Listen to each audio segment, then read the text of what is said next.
ಎಲ್ಲರಿಗೂ ನಮಸ್ಕಾರ ಸ್ನೇಹಿತರೆ. ಎಷ್ಟೇ ಪೂಜೆ ಪ್ರಾರ್ಥನೆ ಮಾಡಿದರೂ ಮನೆಯಲ್ಲಿ ಹಣ ನಿಲ್ಲುತ್ತಿಲ್ಲವೇ? ಲಕ್ಷ್ಮಿ ಸ್ಥಿರವಾಗಿ ನೆಲೆಸುತ್ತಿಲ್ಲವೇ? ಕಾರಣ ಬೇರೆ ಎಲ್ಲೂ ಇಲ್ಲ. ಸೂರ್ಯ ಮುಳುಗುವ ಆ ಸೂಕ್ಷ್ಮ ಸಮಯದಲ್ಲಿ ನೀವು ತಿಳಿಯದೆ ಮಾಡುವ 6 ತಪ್ಪುಗಳು ಅವಳನ್ನು ಮನೆಯ ಹೊಸ್ತಿಲಲ್ಲೇ ತಡೆಯುತ್ತವೆ. ಸೂರ್ಯ ಮುಳುಗುವ ಸಮಯವಾದ ಸಂಧ್ಯಾಕಾಲವು ಪುರಾಣಗಳ ಪ್ರಕಾರ ಅತ್ಯಂತ ಸೂಕ್ಷ್ಮವಾದ ಸಮಯ. ಇದು ಬಹಳ ಪವಿತ್ರವಾದ ಹೊತ್ತು. ಏಕೆಂದರೆ ಈ ಸಮಯದಲ್ಲಿ ಸಂಪತ್ತಿನ ದೇವತೆಯಾದ ಲಕ್ಷ್ಮೀ ದೇವಿಯು ಭೂಮಿಯಲ್ಲಿ ಸಂಚರಿಸುತ್ತಾ ಯಾವ ಮನೆಗೆ ಪ್ರವೇಶಿಸಲಿ ಎಂದು ನೋಡುತ್ತಿರುತ್ತಾಳೆ. ಆದರೆ ಒಂದು ಎಚ್ಚರಿಕೆಯೂ ಇದೆ. ಅವಳ ಜೊತೆಯಲ್ಲೇ ಅವಳ ಅಕ್ಕ ದಾರಿದ್ರ್ಯದ ದೇವತೆಯಾದ ಜ್ಯೇಷ್ಠಾದೇವಿಯು ಸಂಚರಿಸುತ್ತಿರುತ್ತಾಳೆ.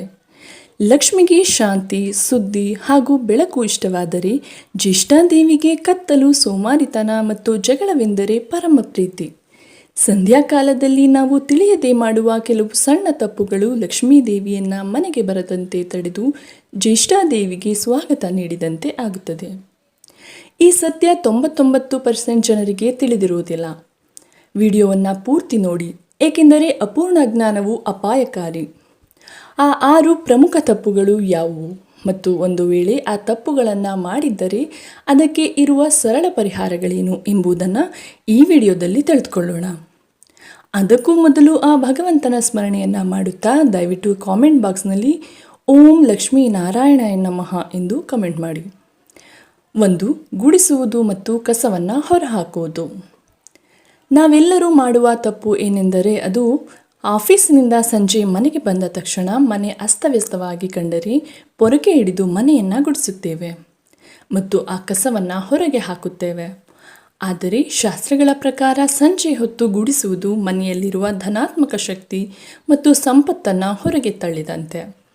ಇದು ಜ್ಯೇಷ್ಠಾದೇವಿಗೆ ಅತ್ಯಂತ ಇಷ್ಟವಾದ ಕೆಲಸ. ಇದಕ್ಕೆ ಪರಿಹಾರ ಏನೆಂದರೆ, ಒಂದು ವೇಳೆ ನೀವು ಸಂಜೆ ಗುಡಿಸಲೇಬೇಕಾದ ಅನಿವಾರ್ಯತೆ ಇದ್ದರೆ ಕಸವನ್ನು ಗುಡಿಸಿ. ಆದರೆ ಆ ಕಸವನ್ನು ಮನೆಯಿಂದ ಹೊರಗೆ ಹಾಕಬೇಡಿ. ಅದನ್ನು ಒಂದು ಮೂಲೆಯಲ್ಲಿ ಸಂಗ್ರಹಿಸಿ ಇಡಿ. ರಾತ್ರಿ ಪೂರ್ತಿ ಮನೆಯಲ್ಲೇ ಇಟ್ಟು ಮರುದಿನ ಸೂರ್ಯೋದಯದ ನಂತರವೇ ಅದನ್ನು ಹೊರಗೆ ಹಾಕಿ. ತಕ್ಷಣದ ಪರಿಹಾರಕ್ಕಾಗಿ ಆ ಕಸದ ಮೇಲೆ 1 ಚಮಚ ಅರಿಶಿಣದ ನೀರನ್ನು ಚಿಮುಕಿಸಿ. ಇದು ಅದರ ನಕಾರಾತ್ಮಕತೆಯನ್ನು ಕಡಿಮೆ ಮಾಡುತ್ತದೆ. 2. ಸೂರ್ಯ ಮುಳುಗುವ ಸಮಯದಲ್ಲಿ ಮಲಗುವುದು ತಪ್ಪು. ಇಡೀ ದಿನದ ಕೆಲಸದಿಂದ ದಣಿದು ಸಂಜೆ ಸೋಫಾ ಮೇಲೆ ಕುಳಿತು ಟಿವಿ ನೋಡುತ್ತಾ ಹಾಗೆಯೇ ನಿದ್ದೆಗೆ ಜಾರುವುದು ಸೋಮಾರಿತನದ ಸಂಕೇತ. ಲಕ್ಷ್ಮೀ ದೇವಿಯು ಯಾವಾಗಲೂ ಚಟುವಟಿಕೆಯಿಂದ ಇರುವ ಮನೆಯನ್ನೇ ಇಷ್ಟಪಡುತ್ತಾಳೆ. ಯಾರು ಸಂಧ್ಯಾ ಸಮಯದಲ್ಲಿ ಮಲಗಿರುತ್ತಾರೋ ಅವರ ಮನೆಯನ್ನು ಲಕ್ಷ್ಮಿಯು ಪ್ರವೇಶಿಸುವುದಿಲ್ಲ. ಬದಲಿಗೆ ದಾರಿದ್ರ್ಯದ ದೇವತೆಯಾದ ಜ್ಯೇಷ್ಠಾದೇವಿಯು ಪ್ರವೇಶಿಸುತ್ತಾಳೆ. ಇದಕ್ಕೆ ಪರಿಹಾರ ಏನೆಂದರೆ, ಒಂದು ವೇಳೆ ನೀವು ತಿಳಿಯದೆ ನಿದ್ರಿಸಿದ್ದರೆ ಎದ್ದ ತಕ್ಷಣ ಗಾಬರಿಯಾಗಬೇಡಿ. ತಕ್ಷಣವೇ ಎದ್ದು ತಣ್ಣೀರಿನಿಂದ ನಿಮ್ಮ ಮುಖ ಕೈಕಾಲುಗಳನ್ನು ತೊಳೆದುಕೊಳ್ಳಿ. ನಂತರ ನಿಮ್ಮ ಪೂಜಾ ಕೋಣೆಗೆ ಹೋಗಿ 1 ಕರ್ಪೂರವನ್ನು ಬೆಳಗಿ 11 ಬಾರಿ ಓಂ ನಮೋ ನಾರಾಯಣಾಯ ಎಂದು ಜಪಿಸಿ. ಇದು ನಿದ್ರೆಯಿಂದ ಬಂದ ಆಲಸ್ಯದ ದೋಷವನ್ನು ನಿವಾರಿಸುತ್ತದೆ. 3.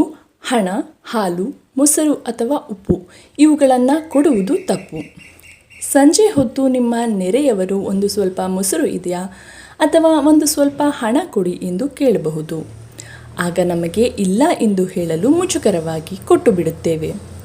ಶಾಸ್ತ್ರದ ಪ್ರಕಾರ ಹಾಲು, ಮೊಸರು, ಉಪ್ಪು ಮತ್ತು ಹಣ ಇವು ಮನೆಯ ಸೌಭಾಗ್ಯದ ಸಂಕೇತಗಳು.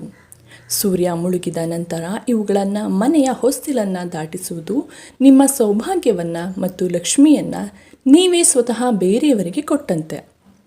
ಇದಕ್ಕೆ ಪರಿಹಾರ, ಒಂದು ವೇಳೆ ನೀವು ಆ ವ್ಯಕ್ತಿಗೆ ಆ ವಸ್ತುವನ್ನು ಕೊಡುವುದು ಅನಿವಾರ್ಯವಾದರೆ ಅವರನ್ನು ಎಂದಿಗೂ ಬಾಗಿಲಲ್ಲಿ ನಿಲ್ಲಿಸಿ ಕೊಡಬೇಡಿ.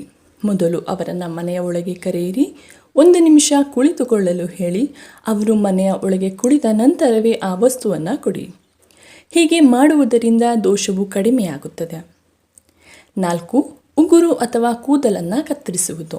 ರಾತ್ರಿ ಮಲಗುವ ಮುನ್ನ ಅಥವಾ ನಾಳೆಗೆ ತಯಾರಾಗಲು ಸಂಜೆ ಹೊತ್ತು ಉಗುರುಗಳನ್ನು ಕತ್ತರಿಸುವುದು ಅಥವಾ ಶೇವಿಂಗ್ ಮಾಡುವುದು ಕೆಲವರಿಗೆ ಅಭ್ಯಾಸ. ಆದರೆ ಸಂಧ್ಯಾಕಾಲವು ಅತ್ಯಂತ ಸೂಕ್ಷ್ಮ ಸಮಯ. ಈ ಸಮಯದಲ್ಲಿ ದೇಹದ ಭಾಗಗಳಾದ ಕೂದಲು ಅಥವಾ ಉಗುರನ್ನು ಕತ್ತರಿಸುವುದು ನಕಾರಾತ್ಮಕ ಶಕ್ತಿಯನ್ನು ಆಕರ್ಷಿಸುತ್ತದೆ ಮತ್ತು ಇದು ಆಯುಷ್ಯವನ್ನು ಕಡಿಮೆ ಮಾಡುತ್ತದೆ ಎಂದು ನಂಬಲಾಗಿದೆ. ಇದಕ್ಕೆ ಪರಿಹಾರ: ಒಂದು ವೇಳೆ ನೀವು ಈಗಾಗಲೇ ಕತ್ತರಿಸಿದ್ದರೆ ಆ ಉಗುರು ಅಥವಾ ಕೂದಲಿನ ಚೂರುಗಳನ್ನು ಕಸದ ಬುಟ್ಟಿಯಲ್ಲಿ ಹಾಕಬೇಡಿ. ಅವುಗಳನ್ನು ತಕ್ಷಣವೇ ಮನೆಯಿಂದ ಹೊರಗೆ ಯಾರೂ ತುಳಿಯದ ಜಾಗದಲ್ಲಿ ಹಾಕಿ. ಉಪ್ಪು ಮಿಶ್ರಿತ ನೀರಿನಿಂದ ನಿಮ್ಮ ಕೈಕಾಲುಗಳನ್ನು ತೊಳೆದುಕೊಳ್ಳಿ. 5. ಮನೆಯಲ್ಲಿ ಜಗಳವಾಡುವುದು ಅಥವಾ ಕೆಟ್ಟ ಮಾತುಗಳನ್ನು ಆಡುವುದು. ಸಂಜೆ ಹೊತ್ತು ಮಕ್ಕಳು ಟಿವಿಗಾಗಿ ಜಗಳವಾಡುವುದು ಅಥವಾ ಗಂಡ ಹೆಂಡತಿ ಹಣಕಾಸಿನ ವಿಷಯಕ್ಕಾಗಿ ವಾದ ಮಾಡುವುದು ಸಾಮಾನ್ಯವಿರಬಹುದು. ಆದರೆ ಲಕ್ಷ್ಮೀ ದೇವಿಯು ಶಾಂತಿಯ ಸಂಕೇತ. ಎಲ್ಲಿ ಜಗಳ, ಕಿರುಚಾಟ ಮತ್ತು ಕೆಟ್ಟ ಮಾತುಗಳಿರುತ್ತವೆಯೋ ಅಲ್ಲಿ ಜ್ಯೇಷ್ಠಾದೇವಿಯು ಬಂದು ನೆಲೆಸುತ್ತಾಳೆ. ಇದಕ್ಕೆ ಪರಿಹಾರ: ಜಗಳವಾದ ತಕ್ಷಣ ಇಬ್ಬರಲ್ಲಿ ಯಾರಾದರೂ ಒಬ್ಬರು ತಕ್ಷಣವೇ ಮೌನ ವಹಿಸಿ.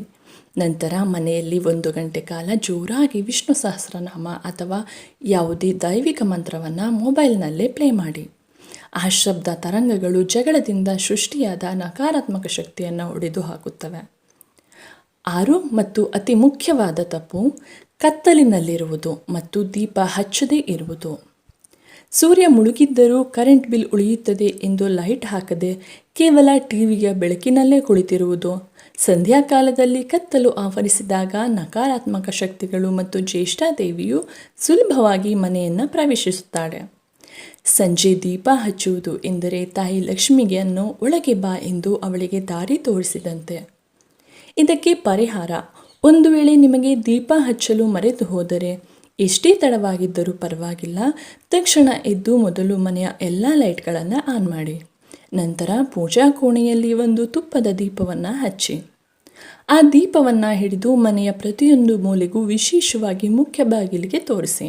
ತಾಯಿ, ತಡವಾಯಿತು, ಕ್ಷಮಿಸು, ದಯವಿಟ್ಟು ಒಳಗೆ ಬಾ ಎಂದು ಮನಪೂರ್ವಕವಾಗಿ ಪ್ರಾರ್ಥಿಸಿಕೊಳ್ಳಿ.